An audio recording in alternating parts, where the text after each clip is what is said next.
semuanya. Nah, shalom semua Bapak Ibu yang dikasihi Tuhan. Apa kabar Bapak Ibu? Puji Tuhan.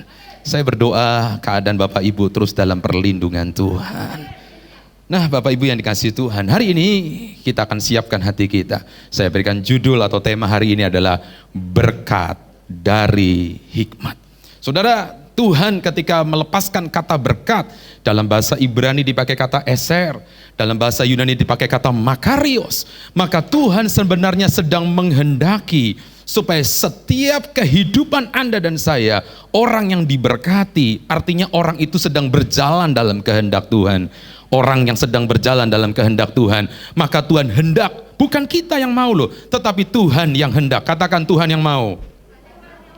Jadi untuk Anda dan saya diberkati bukan karena pilihan Anda, tetapi memang Tuhan, kata Eser dan Makarios berkata, Tuhan menghendaki supaya Anda tinggal dalam segala kelimpahan, limpah sukacita, limpah damai sejahtera, limpah kekuatan, limpah anugerah dalam hidup Anda. Yang mau katakan amin. Nah saudara, hari ini kita akan belajar sedikit supaya Anda bisa terbuka mata Anda. Saya berdoa bukan cuma berkat yang generalistik yang Anda dan saya alami, tetapi di masa-masa sekarang Anda dan saya bisa mengalami berkat yang spesifik, berkat yang khusus yang Tuhan sediakan bagi setiap kehidupan kita. Saudara, apa yang terjadi di tengah dunia ini kita sedang mengamati. Apa yang sedang terjadi di sekeliling kita, saya percaya Anda sudah tahu. Tetapi doa saya, bukan cuma kita mengalami berkat yang generalistik, tapi setiap kita gereja Tuhan, anak-anak Tuhan, mengalami berkat, eser, makarios yang menjadi kehendak Tuhan dalam hidup ini. Dan datangnya adalah dari hikmat Tuhan. Saudara, kalau kemarin Anda membaca kisah dari SMA, Alkitab mencatat bagaimana Salomo, raja yang sangat berhikmat. Waktu dia berdoa, dia nggak minta kekayaan, dia nggak minta umur yang panjang, dia nggak minta supaya musuhnya dikalahkan. Tetapi yang dia minta ada satu kata, yaitu apa Bapak Ibu? 1, 2, 3 bilang hikmat. Saudara, Alkitab berkata, karena hikmat itulah, hikmat itu sampai bisa mengalahkan hikmat orang-orang Mesir. Pada masa itu Mesir menjadi pusat ilmu pengetahuan, tetapi orang Mesir hikmatnya bisa dikalahkan. Orang Esrahi, orang Darda, orang Heman, semuanya bisa dikalahkan oleh hikmat Salomo. Bukan karena sekedar Salomo itu pintar, tetapi memang karena ada Tuhan yang menyertai hidup Salomo. Saya berdoa saudara, Anda dan saya diberkati. Bukan karena Anda kuat, bukan karena Anda bisa, tetapi Anda diberkati karena datang dari hikmat Tuhan. Nah hari ini saudara, ada kata yang menarik buat saya. Di dunia sekeliling kita, hari-hari ini ada satu kata, ada dua kata yang langka. Bukan minyak goreng yang langka, bukan bensin yang langka. Karena untuk mengatasi minyak goreng yang langka, mudah, hentikan ekspor, gampang. Untuk Anda dan saya mengubah bensin, Andakah saya kurang bensin, sekarang ada teknologi mengubah air biasa jadi bensin. Sekarang sedang dikembangkan. Tetapi saudara, ada dua kata yang langka, yang hari ini di sekeliling kita sudah sangat jarang dijumpai, yaitu kata kasih dan setia. Saudara, kata kasih dan setia ini mungkin Anda sering dengar, Anda sering tahu, tetapi persoalannya hari ini kata kasih dan setia tidak menjadi sesuatu yang familiar atau menjadi sesuatu yang dikerjakan oleh banyak orang di hari-hari ini. Saudara, kata kasih dan setia sekarang menjadi sesuatu yang seakan-akan udah ketinggalan zaman, seakan-akan udah jadul, seakan-akan udah lagi gak menarik. Apa itu kasih? Apa itu setia? Gak menarik lagi. Saudara, sekarang pernikahan yang sedang berjalan, saudara, ada banyak kali pernikahan sekarang sudah gak tertarik dengan kata kasih dan setia. Satu kali saya baca artikel, ada satu pernikahan yang menarik loh Bapak Ibu. Ada seorang suami dan seorang istri. Suaminya umur 87 tahun, istrinya umur 86 tahun. Dan waktu meninggal cuma durasinya, cuma 20 menit. Saudara, pernikahannya berlangsung selama 63 tahun. Wow, menarik. Dan waktu dia meninggal, saudara, artikel mencatat ada banyak orang kagum sama pasangan ini. Karena dua pasang orang ini, saudara, memang betul-betul dia orang yang takut akan Tuhan. Bahkan ketika suaminya sudah dipanggil duluan, 20 menit sebelum istrinya dipanggil Tuhan, anaknya membacakan Alkitab. Wow, dipanggil bukan cuma dia bisa memulai pernikahan, tapi bisa mengakhiri pernikahan dengan kasih dan setia. Tapi yang lebih mengenaskan saudara, saya baca satu artikel, ada pernikahan-pernikahan tersingkat di dunia. Ada baru married, ijab kabul, keluar hitungan detik, langsung minta cerai. Ngeri sekali saudara. Ada yang hitungan menit, ada yang hitungan jam, ada yang hitungan 4 hari, ada yang hitungan seminggu. Bahkan salah satu artis terkenal, Britney Spears, dia cuma nikah sama Jason Alexander, untung bukan Jenson Kusnadi saudara. Kalau Jenson Kusnadi dan Yeni Punawati akan terus setia sampai akhir. Kok nggak ada yang tepuk tangan sih kayaknya? Pernikahannya cuma bertahan 55 jam. Saudara, hari ini saudara Anda menjumpai kasih, mana kasih? Anda bisa nyanyi lagu love, Anda bisa pakai baju tentang tulisan kasih, Anda bisa cerita tentang kesetiaan, motivasi, seminar, bicara tentang kesetiaan, bicara tentang integrity. Tetapi Anda dan saya nggak menjumpai kasih dan setia yang sesungguhnya. Saudara, saya akan mulai masuk. Saudara, kalau Anda hanya mendasari kasih karena pakai kata jika, maka kasih itu pasti akan menjadi dingin. Dan itu sudah tergenapi. Hari-hari terakhir saudara, maka salah satu tanda sebelum Injil Kerajaan Tuhan diberitakan ke seluruh dunia, dan setelah itu Yesus datang, maka Alkitab berkata, kasih kebanyakan orang sekarang sudah menjadi dingin. Saudara, kasih menjadi dingin kenapa? Karena kasih kita bersyarat. Jika kau baik, saya akan baik. Jika kau jahat, saya akan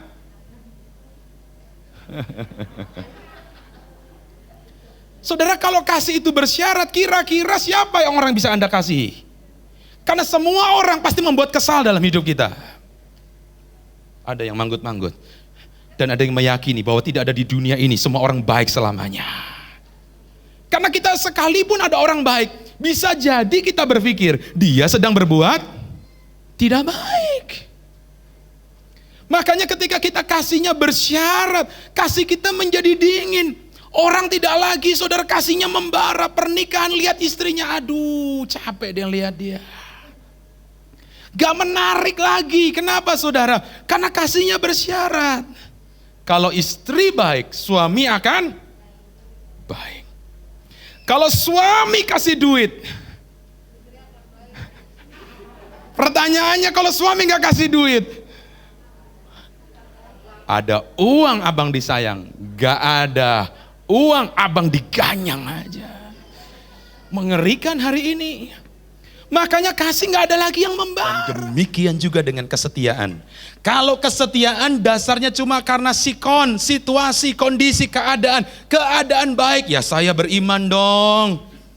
Kalau keadaannya diberkati, gaji naik, usaha maju, gereja jalan terus.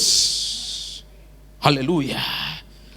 Pertanyaannya bagaimana kalau keadaan tiba-tiba Tuhan izinkan bisnis ini ditutup, kerjaan tiba-tiba Anda mengalami PHK, dan tiba-tiba kita berkata, ya gak bisa dong, mana ada Tuhan.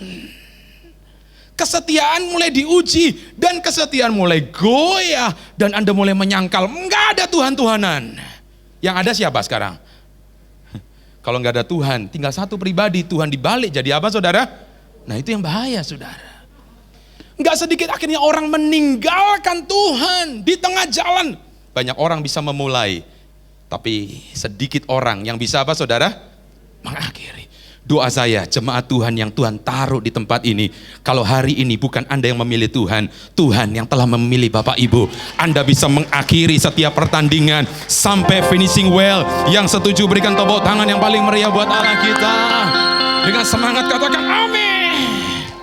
Doa saya, kalau benar nih Tuhan belum datang dan Anda sudah dipanggil Tuhan, ada tulisan, aku telah mengakhiri pertandingan dengan baik. Itu bukan cuma kutipan Alkitab, tetapi orang-orang di sekeliling Anda mengenali dengan pasti bahwa orang yang ada di situ memang betul-betul sepanjang umur hidupnya dia berlaku dengan kasih, dia berlaku dengan setia.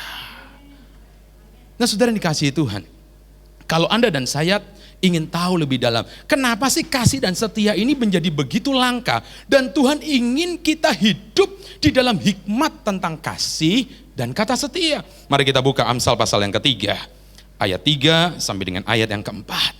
Saya ingin ajak Bapak Ibu baca dengan suara yang kuat. Ini nasihat daripada firman Tuhan yang diberikan oleh Salomo kurang lebih 3.000 tahun yang lalu. Nasihat ini sudah diberikan jauh sebelum hari ini. Dan Tuhan berkata, Amsal pasal 3 ayat 3 sampai dengan keempat. Kita baca dengan suara kuat. Yuk, 1, 2, 3, go. Janganlah kiranya kasih dan setia meninggalkan engkau. Anda garis bawahi itu. Anda kasih tanda di sana kata kasih dan setia. Terus lanjutkan. Kalungkan itu pada lehermu. Tuliskanlah itu pada loh hatimu. Ayat 4 lebih keras. Maka, sekali lagi melalui kata maka. 1, 2, 3. Maka, menarik ya. Engkau akan mendapat apa Bapak Ibu? Kasih dan penghargaan dalam pandangan siapa? Allah. Dan satu lagi bukan cuma porsinya Allah, tapi ada satu porsi lagi. Di hadapan siapa saudara? Manusia. Semua kita pasti pengen dihormati, semua kita pasti ingin dihargai, semua kita pasti pengen dipromosi, semua kita pengen semua diberkati, semua kita ingin mengalami kelimpahan. Tapi Tuhan berkata, jangan lupa, kasih dan setia itu jangan pernah meninggalkan Anda. Kalungkan itu, jadikan itu perhiasanmu, jadikan itu menjadi sesuatu yang menjadi daya tarik orang ketika berjumpa dengan Anda. Dan tuliskan itu pada loh hatimu. Catatannya penting, maka dituliskan di loh hatimu menjadi sebuah peringatan, menjadi sebuah border, batasan dalam kehidupan kita untuk mengambil setiap keputusan-keputusan dalam hidup ini. Nah saudara, kasih dan setia itu seperti koin dengan dua sisi. Kasih harus berjalan seiring dengan setia. Kesetiaan harus berjalan seiring dengan apa Pak Ibu? Kasih. Karena DNA kasih dan kesetiaan itu adalah DNA Bapa kita di surga. Jadi nasihat yang diberikan oleh Salomo ini bukan nasihat yang abal-abal. Sebenarnya nasihat tentang kasih dan kesetiaan itu adalah keaslian daripada Bapa di surga. Kalau Bapa kita di sorga berlaku kasih, dia berlaku setia, berarti anak-anaknya juga seharusnya bisa hidup bersama dalam kasih dan kesetiaan. Yang mengerti katakan amin. Nah saudara dikasihi Tuhan, apa jadinya dalam kehidupan ini? Kalau kasih berjalan tapi tanpa kesetiaan, nyanyinya sih kasih, tulisannya sih kasih. Kalau dikasih barang bilangnya terima kasih. Tetapi Anda nggak punya konsistensi. Anda nggak punya keseriusan berjalan dalam kesetiaan. Maka Anda akan muncul tanpa sadar sikap pemberontakan. Lucifer telah membuktikan itu. Saudara, kenapa banyak organisasi dibangunnya bagus, tiba-tiba runtuh di tengah jalan? Kenapa ada reputasi orang-orang hebat dibangun bagus, tiba-tiba rontok di tengah jalan? Saudara, ketika pemilik daripada Microsoft, dia tulis bahwa dia akan bercerai, semua orang kaget. Loh, bukannya si Bill Gates dan istrinya Melinda Gates kalau kemana-mana berdua loh. Dia bikin yayasan berdua, pergi ke Afrika berdua. Dan waktu dia bercerai, orang bertanya, hah? Dengarkan baik. Kasih yang mula-mula. Alkitab pernah berkata, orang Kristen yang pertama kali terima Yesus harus ngalami kasih mula-mula. Enggak sedikit, semua kita pernah ngalami kasih mula-mula. Dan waktu Anda ngalami kasih mula-mula, saya percaya gini, gereja belum buka, Anda sudah tunggu di depan pintu. Dari ketawamu tahu yang terlambat tadi, saudara. Saudara, orang yang ngalami kasih mula-mula ditanya, ibadah berapa kali? Kalau bisa 3 kali dia ikut ibadah. Betul enggak saudara? Disuruh doa biasa, karena kasih mula-mula, dia bukan cuma doa, tapi tambah doa plus puasa. Wih, ngeri sekali orang kasih mula-mula. Tapi pertanyaannya, kasih yang mula-mula tadi, yang tadi katanya Pak Harki tadi, yo membakar. membakar. Pertanyaannya, setelah perjalanan kekristenan kita 6 bulan, 1 tahun, 5 years, lalu Anda jalan 10 tahun, 15 tahun, 20 tahun, lalu Anda nengok ke belakang, kok kayaknya ke gereja udah mulai males ya? Saya berdoa gak ada di tempat ini. It's good. Karena kasih yang mula-mula itu gak cukup. Kasih mula-mula harus dipertahankan dengan sikap yang setia. Dan waktu Anda mempertahankan dengan sikap yang konsisten, persisten, dengan keseriusan, dengan kesungguhan, maka kasih yang mula-mula akan sampai dengan kasih yang akhir-akhir, saudara. Anda tetap bisa melayani Tuhan, Anda tetap bisa menghormati Tuhan, Anda tetap bisa menjadi anak Tuhan sampai akhir hidup kita, sampai mahkota itu kita dapatkan. Yang setuju katakan.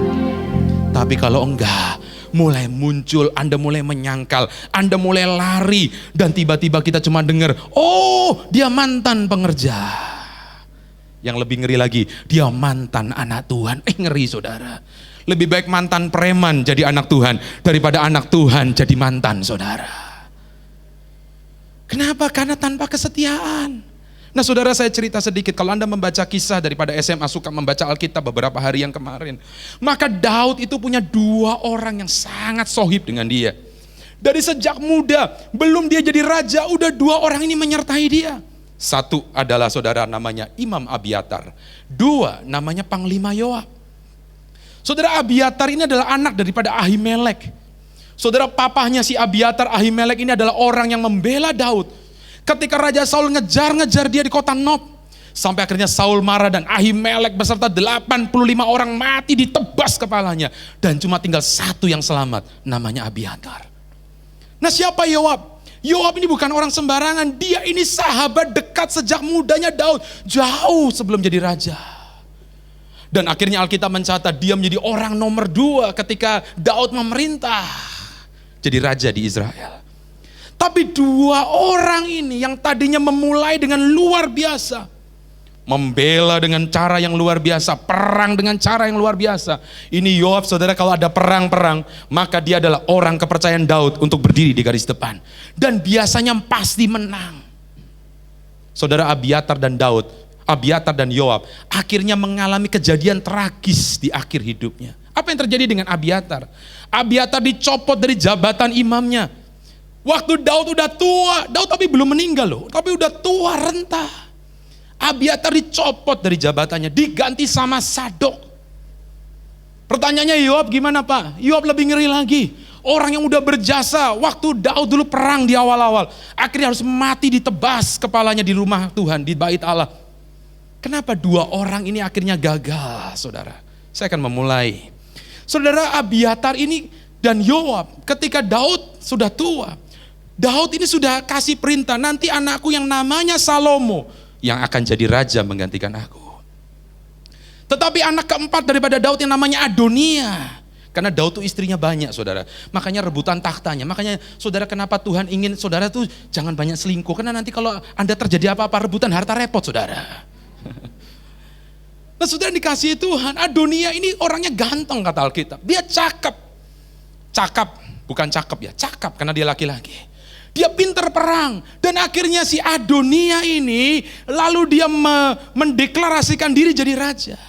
2 orang ini saudara, yang namanya Abiatar dan Yoab ini saudara, lalu dia memihak kepada Adonia. Dia lupa sama pesan Daud. Abiatar dan Yoab ini berkata gini, kayaknya yang lebih cocok jadi raja, kayaknya yang lebih pantas jadi raja adalah siapa? Adonia, bukan Salomo. Dia mulai berontak, memihak ke sana. Dan apa yang terjadi saudara? Abiatar dan Yoab gagal mempertahankan apa yang sudah dimulai.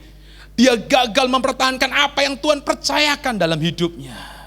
Abiatar memakai pertimbangan manusiawi, Yoab pakai agenda dendam pribadi. Yoab ini luar biasa saudara, dia ini orang yang gampang naik darah. Kalau Anda membaca Alkitab, 3 kali dia buat kejadian, dan 3-tiganya itu menyulitkan posisinya Daud loh. Sebagai orang nomor 2 di negeri itu, dia sedikit-dikit langsung marah. Dia pernah bunuh Abner, Panglima Isi-Boset, di mana Daud hendak menyatukan semua bangsa Israel dan Yehuda. Yoab ini langsung jadi pahlawan, dia sikat itu Abner. Kenapa dia sikat? Karena dia pernah bunuh adiknya, saudara. Dendam pribadinya. Dia pernah bunuh Absalom, padahal Daud udah bilang jangan dibunuh. Menimbulkan kedukaan yang dalam buat Daud. Saudara, dia bunuh Amasa, orang yang menggantikan Yoab jadi panglima, karena cemburu pribadinya. Dengarkan baik loh. Kenapa kasih tanpa kesetiaan bisa menimbulkan pemberontakan? Kenapa sih orang bisa gak setia? Karena setiap kali kita berjalan, kita lebih menimbang perjalanan hidup kita. Kita mengambil keputusan-keputusan dalam hidup kita hanya dengan pertimbangan manusiawi. Saudara, hidup ini kelihatannya gampang. Pilihan kalau nggak benar, yang keras dong, salah.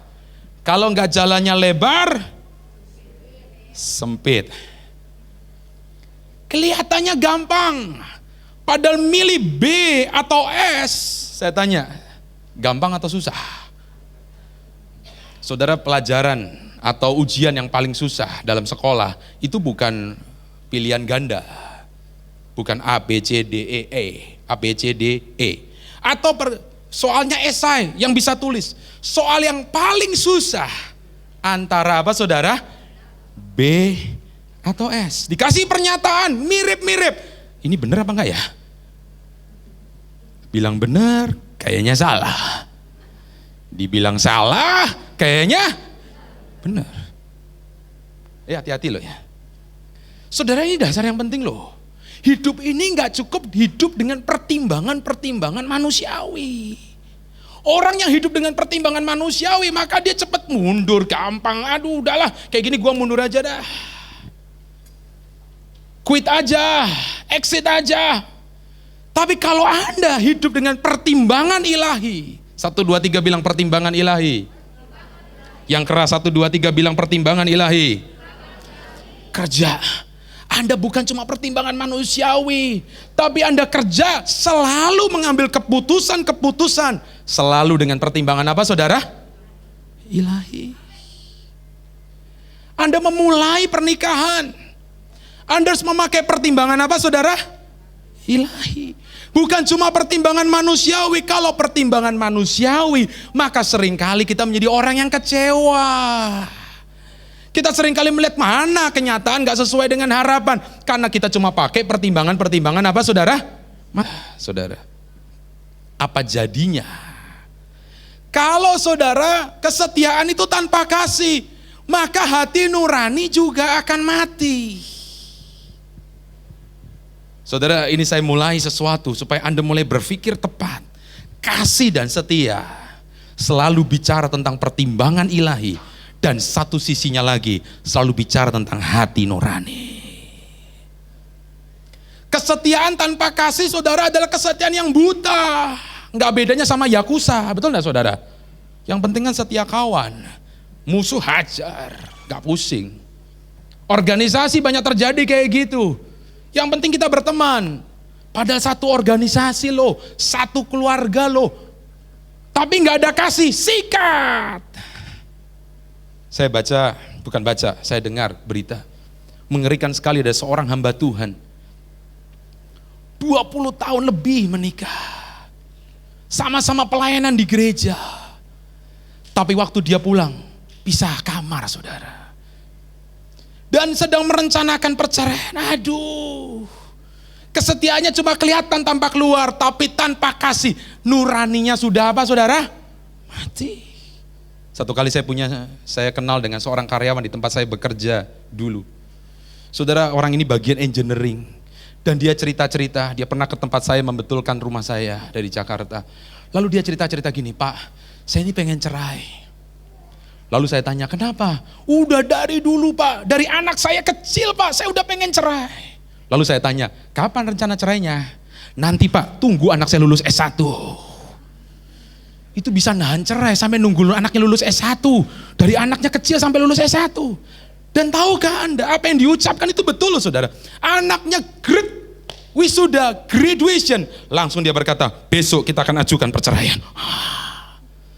Pertanyaannya, dari anaknya kecil sampai anaknya S1, saudara.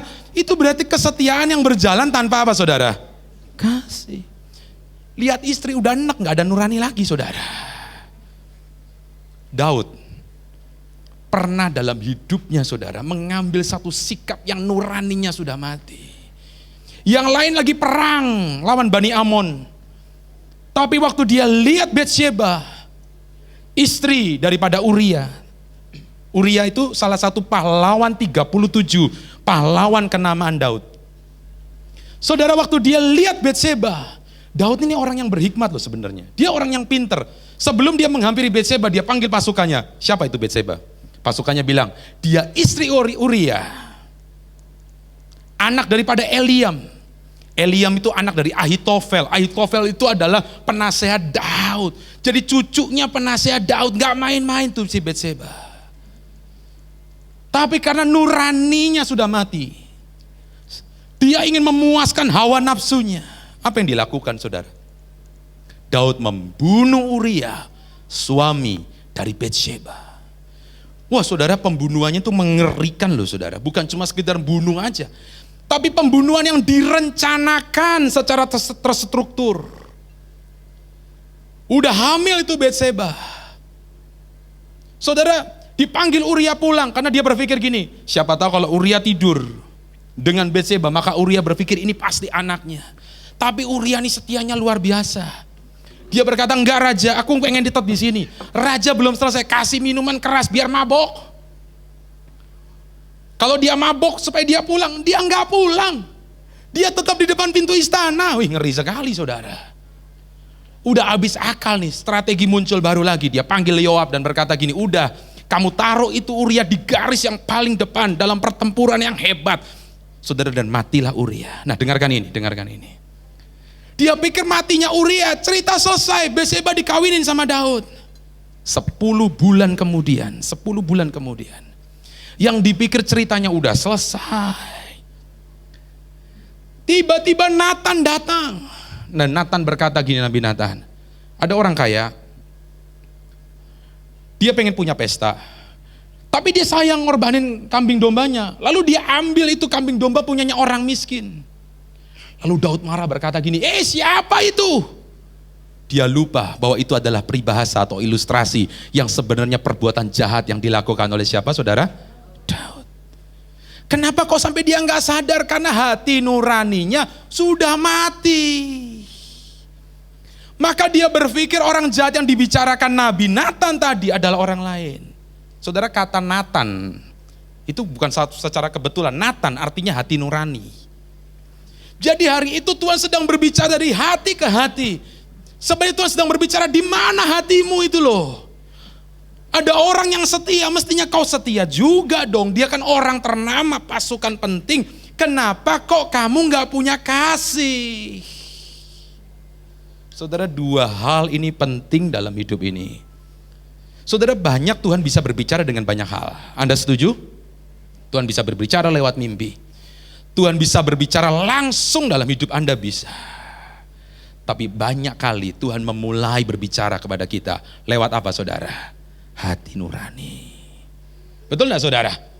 Waktu Anda mau berbuat dosa, waktu Anda mau mencuri, kan gak langsung, kadang-kadang bisa aja malaikat berkata jangan. Tapi biasanya yang paling banyak berbicara, apa yang terjadi kalau orang mau mulai mencuri saudara? Jantungnya mulai berdebar. Itu tanda-tanda sebenarnya Tuhan sedang berbicara, jangan kamu mencuri. Tapi kalau sudah hati nuraninya udah mati saudara, nyolong 100.000 aja, tapi kalau udah mati, nyolong 1M, korupsi 1M, bisa di depan TV, ketawa-ketawa. Lu kenapa? Hati nuraninya udah mati. Saudara, orang pertama kali selingkuh, pasti tengok-tengok nih, ntar ketemu Pak Jensen gak ya, ini ketemu gak ya, ntar kalau ketemu gawat nih, ada Pak Jensen, jantungnya berdetak, duk.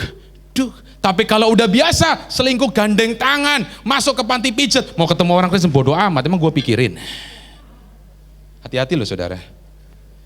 Kasih dan setia, ingat, satu sisi selalu berbicara tentang pertimbangan ilahi, dan satu sisi lagi selalu berbicara tentang hati nurani. Yang setuju katakan. Ingat, satu sisi selalu berbicara tentang apa?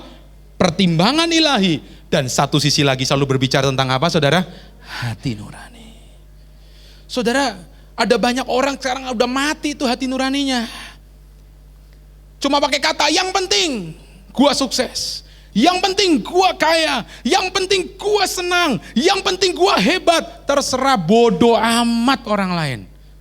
Makanya saudara, kesetiaan tanpa kasih saudara, itu bicara tentang matinya hati nurani. Nah, hari ini kalau begitu, pesan apa dan berkat apa yang akan kita pelajari? Supaya Anda dan saya bisa belajar dari kata kasih dan kata setia. Ingat baik, kata kasih dan setia adalah DNA Tuhan dalam hidup ini. Jadi anak-anak Tuhan seharusnya Anda dan saya tinggal di dalam kasih dan setia. Nomor 1, Alkitab menasihatkan gini, jangan pernah meninggalkan kasih dan setia. Kenapa? Karena orang yang meninggalkan kasih setia, dia tidak akan pernah lihat janji Tuhan tergenapi di dalam hidup ini. Saudara, ada banyak kali pertanyaan-pertanyaan, kenapa sih janji Tuhan gak terjadi dalam hidup ini? Seringkali kita bertanya, Pak, saya sudah punya mimpi. Pak, saya sudah punya visi. Anda memulai mimpi is good. Anda punya visi, itu wajib dan harus supaya hidupmu gak liar. Tetapi bagaimana mimpi, bagaimana visi bisa mencapai sebuah kenyataan yang ada di depan Anda? Ingat, jangan pernah tinggalkan dua kata ini. Yaitu apa saudara? Yang keras, 1, 2, 3 bilang kasih. Yang kedua kata apa saudara? Setia. Kalau hari ini ada banyak pertanyaan, kenapa kok saya belum lihat janji Tuhan? Kayaknya janji Tuhan ada banyak hal yang belum terjadi, belum tergenapi. Jangan-jangan Anda sedang meninggalkan kata kasih dan kata setia. Ingat, kata kasih dan setia selalu berbicara tentang pertimbangan ilahi. Dan yang kedua berbicara tentang apa saudara? Hati nurani. Kita udah terabas itu. Kita langgar itu dan kita ikut-ikutan apa kata dunia. Pertanyaan sederhana, bagaimana supaya Anda dan saya bisa tetap stay dan menikmati kasih dan setia? Alkitab berkata, Ratapan pasal 3 ayat yang ke-23, bahwa kasih setia Tuhan itu selalu baru setiap pagi buat kita. Anda gak akan bisa mempertahankan kasih dan kesetiaan dengan cara kita sendiri. Anda perlu datang sama sumber yang mempunyai kasih dan setia. Dan sang sumber itu adalah Tuhan kita, Yesus Kristus, yang menyediakan kasih dan setianya setiap hari dalam hidup Anda dan saya. Yang setuju katakan amin. Waktu Anda bisa bersekutu dengan Tuhan, waktu Anda datang sama Tuhan, waktu Anda berdoa masuk dalam hadirat Tuhan, tiba-tiba yang tadinya Anda kehilangan kasih, Anda melihat kasih itu bersyarat, tiba-tiba Anda ingat, oh ada kasih Tuhan yang tanpa syarat. Waktu Anda ingat, kayaknya pengen quit nih, kayaknya aku pengen mundur, Anda ingat lagi, ada kesetiaan Tuhan yang tidak pernah berujung dalam hidup kita. Bahkan kitab 2 Timotius pasal yang kedua 13 berkata begini saudara, Anda bisa gak setia, tapi Tuhan tetap setia. Waktu Anda ingat itu Anda diperbaharui, Anda bisa berkata, selalu baru setiap pagi, baru setiap pagi, besar setiamu Tuhan. Besar setiamu, selalu baru, katakan selalu baru setiap pagi, baru setiap pagi, besar setiamu Tuhan, besar setia. Saudara, kalau hari ini Anda rasanya aduh kayaknya males banget nih, saya nggak tahu pergumulan Bapak Ibu loh.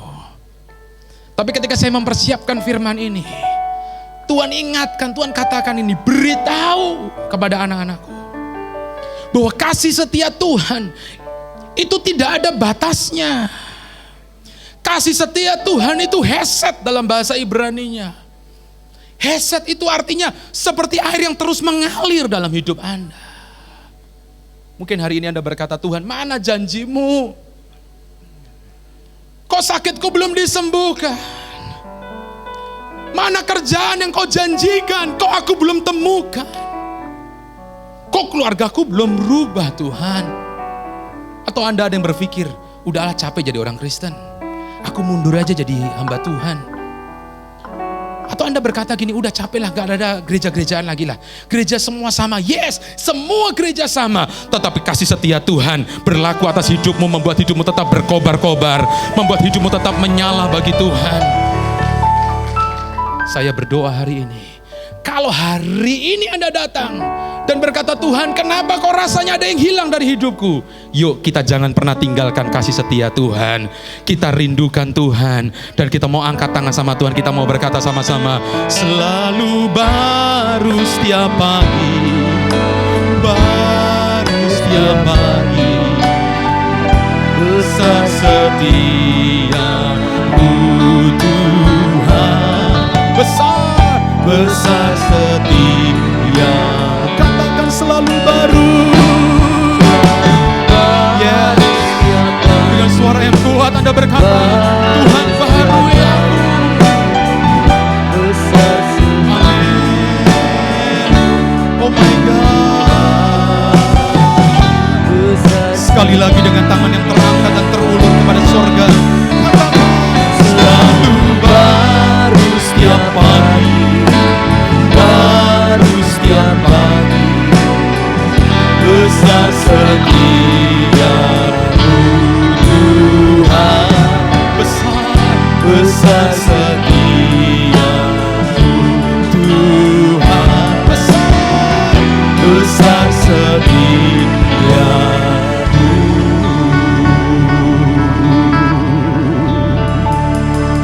Kau menolong setiap tangan yang terangkat, yang hari ini mungkin kami sedang capek Tuhan. Rasanya kami lelah, rasanya kami ingin, rasanya kasih itu terlalu jauh buat kami. Ada banyak orang sekeliling kami yang rasanya mengecewakan, rasanya sulit untuk bertahan. Tapi Tuhan berkenan menjamah setiap anak-anak-Mu yang merindukan Tuhan hari ini. Baharui kami Roh Kudus, karena Engkau yang paling tahu hidup kami. Orang bisa mengecewakan, manusia bisa meninggalkan, orang bisa melupakan kami, tapi Tuhan dengan kasih setianya tidak pernah meninggalkan kami. Kuatkan hati anak-anak-Mu sampai mereka lihat janji Tuhan di depan mereka. Dalam nama Yesus, setiap kita mengasihi Tuhan, sama-sama katakan amin. Saudara, pakai setiap kali bangun pagi, saya selalu ambil waktu yang terbaik untuk saya mengalami hesed. Saudara, kata hesed itu seperti embun yang mengalir, air terjun yang turun, wah, menyegarkan. Saudara, kalau Anda andalkan kekuatanmu, Anda andalkan kebisaanmu, Anda akan bisa meninggalkan kata kasih dan setia. Tapi kalau Anda datang mendapatkan kesetiaan Tuhan, kasih setia Tuhan seperti hesed, hidupmu akan dibaharui dari hari ke hari, dari minggu ke minggu, dari bulan ke bulan, dari tahun ke tahun. Hidupmu makin membara bagi Tuhan. Yang mau tepuk tangan yang paling meriah buat Allah kita, lebih kuat lagi buat Allah kita, katakan amin. Saya berdoa kalau ada hari ini Anda mengambil keputusan pengen quit, aku ingin maju. Kalau hari ini Anda mungkin mau mundur, batalkan niatmu, karena kasih setia Tuhan membuat Anda bisa maju dan lihat masa depan. Tapi bagian yang kedua, gimana caranya supaya kasih dan setia selalu ada dalam hidup kita? Nah, nasihat firman Tuhan berkata begini, saudara, jadikan itu kalung atau jadikan itu perhiasan karakter kita dalam hidup ini. Saudara yang dikasihi Tuhan, kalau Anda dan saya menjadikan kasih dan setia ini sebagai perhiasan, saudara, menjelang hari raya, biasanya harga-harga emas naik. Kenapa, saudara? Orang rame-rame pergi ke toko emas, dan pada hari hanya semua orang pakai perlengkapan emas, cincin dipakai, gelang dipakai, kalung yang besar juga dipakai. Udah kayak rantai biskuit itu loh, saudara, yang dijual. Kenapa mereka pakai semua? Supaya orang tahu derajat ekonominya, siapa dia. Orang pulang kampung dan berlomba-lomba menunjukkan semua yang dia punya. Tapi Tuhan berkata gini, biarkanlah perhiasan kita, perhiasan Anda dan perhiasan saya adalah perhiasan karakter kasih. Dan satu lagi kata apa saudara? Setia. Tahun 2021 kemarin, saya nanganin 2 company. Dan dalam 2 company ini saudara, orang yang selama ini jadi tangan kanan di sini saudara. Tangan kanan perusahaan, uang dipegang dia, decision diambil dia. Dan tahun 2021 kemarin saudara, saya miris hati ini. Kenapa saudara? Kok bisa ya terjadi penyelewengan ya? Udah gitu yang lebih miris lagi. Yang melakukan itu siapa saudara? Pengerja lagi saudara. Aduh. Yang pasti saudara, saya doa hidup Anda dan saya adalah hidup yang terus menjadikan kasih dan setia adalah karakter, perhiasan dalam hidup kita. Orang mengenali hidup Anda, orang mengenali keluarga Anda adalah keluarga yang punya kasih dan keluarga yang punya kesetiaan. Saudara, waktu Anda punya kasih dan kesetiaan, Anda gak usah pamer. Ini loh gua orangnya loh, ini lihat gua loh, lihat nih muka gua punya kasih, masa kurang kasih? Gak. Manusia nggak butuh itu. Orang butuh pembuktian, bener nggak sih dalam perjalanannya Anda punya kasih, dalam perjalanannya betul nggak Anda punya yang namanya apa saudara? Kesetiaan. Setiap kali kami datang kepada klien, saya pikir memang itu tujuannya bisnis. Tapi istri saya kalau datang ketemu sama beberapa orang, mereka cerita panjang lebar. Dan kadang-kadang saudara yang mestinya urusan bisnis, berubah hari itu, kami harus mendoakan mereka. Pernah satu kali kami pertemuan 4 jam saudara, padahal ngomongin bisnisnya cuma 15 menit. Berarti sisanya 3 jam 45 menit ngomongin tentang keluarga dan rumah tangganya. Kami doain mereka. Dan ketika mereka lihat, kok bisa ya ada orang cuma urusan yang bisnis, ya bisnis dong. Duit ya, kan namanya dibayarnya kan harusnya berdasarkan waktu. Ini 4 jam saudara ngurusin orang. Dan saudara, saya melihat gini, ketika kita menunjukkan kasih, kesetiaan tanpa pamrih, Tuhan sendiri yang akan bisa mengangkat kita.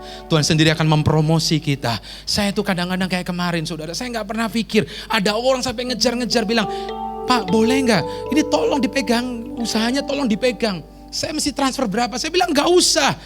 Yang penting ditolong dulu lah, dibantu dulu. Enggak bisa.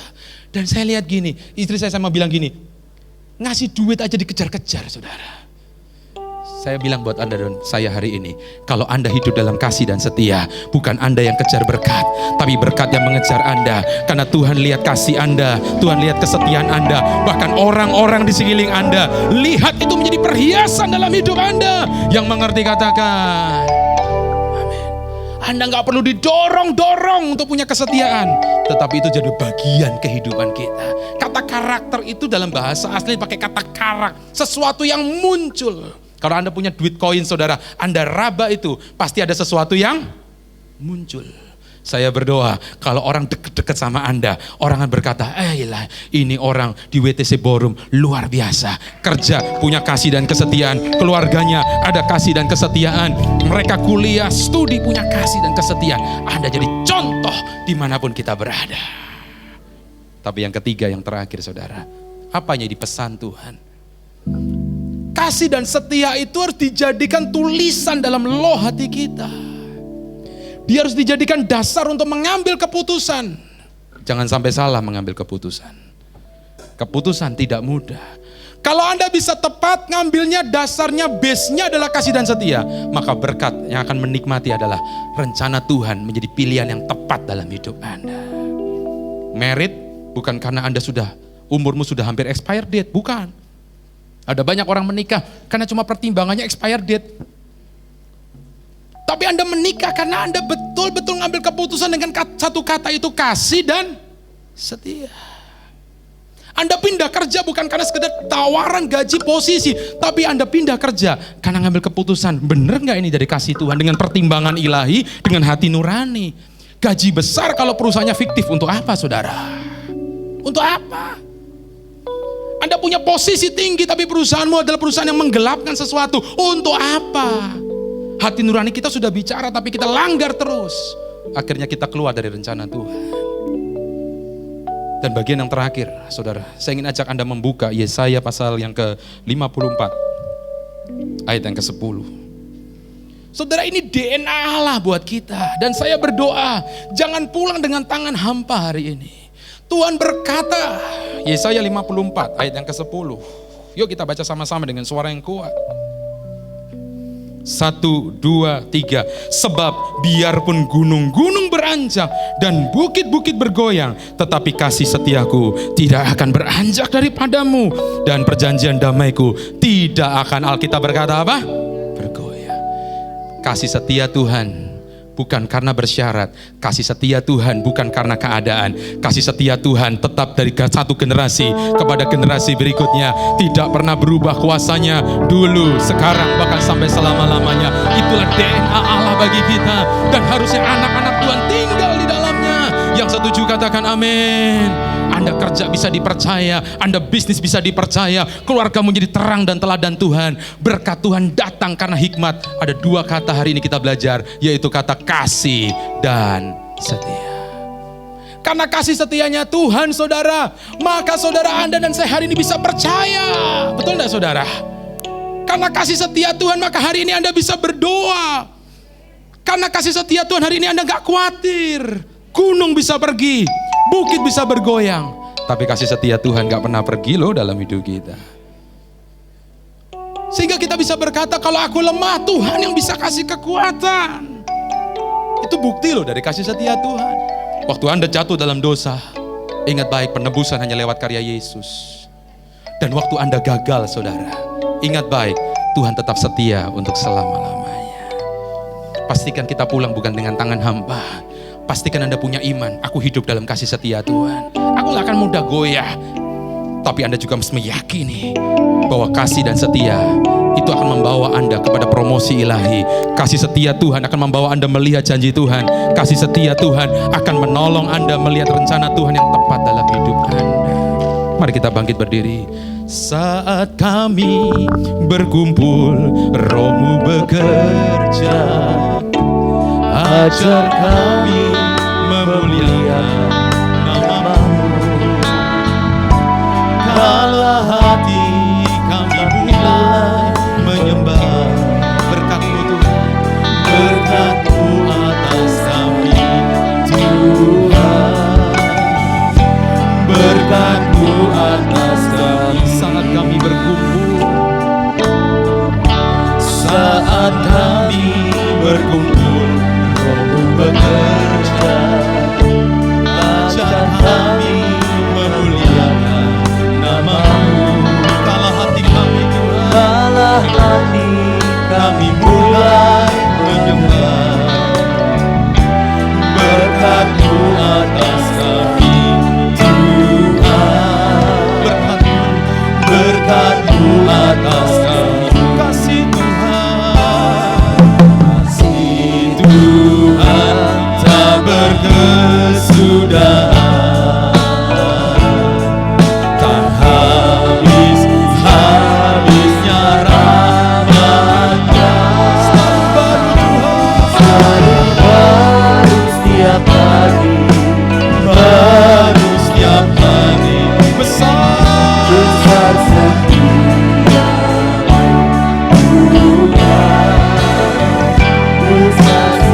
katakan selalu baru setiap hari, selalu baru setiap hari, baru setiap hari.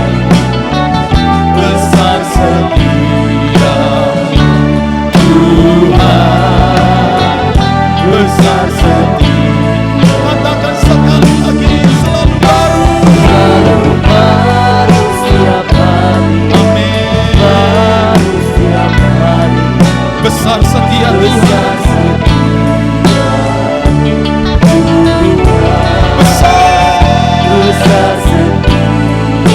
Nanti biar musik saja. Kalau Anda hari ini datang dan berkata, Tuhan, aku tahu kebenaran ini sedang berbicara buat hidupku, bahwa kasih dan setia Jangan pernah meninggalkan aku Tuhan.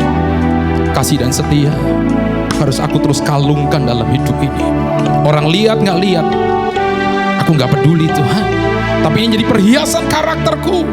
Sekalipun untuk perkara yang kecil, perkara yang sederhana, perkara yang nggak dilihat orang, aku tetap mau kalungkan prinsip kasih dan setia. Aku mau tuliskan itu di loh hatiku, supaya setiap keputusan, mau sebesar apapun, mau sesederhana apapun, bordernya, batasannya, apakah betul sesuai dengan kasih dan setia Tuhan di dalam firman-Nya. Saudara, Anda yang mau pagi ini berkata, Tuhan, ini hidupku, aku mau terus berjalan supaya aku terus melihat rencana Tuhan digenapi. Angkat tangan kananmu tinggi-tinggi, taruh tangan kirimu di dada. Minta biar hari ini besar kasih setia Tuhan menjamah hidupmu. Tuhan, Kau menolong supaya setiap kami pulang dari tempat ini, kami bukan pulang dengan tangan hampa. Kami pulang bukan dengan tangan yang kosong. Kami pulang bukan dengan kecewa, tapi kami pulang dengan jamahan kasih Tuhan.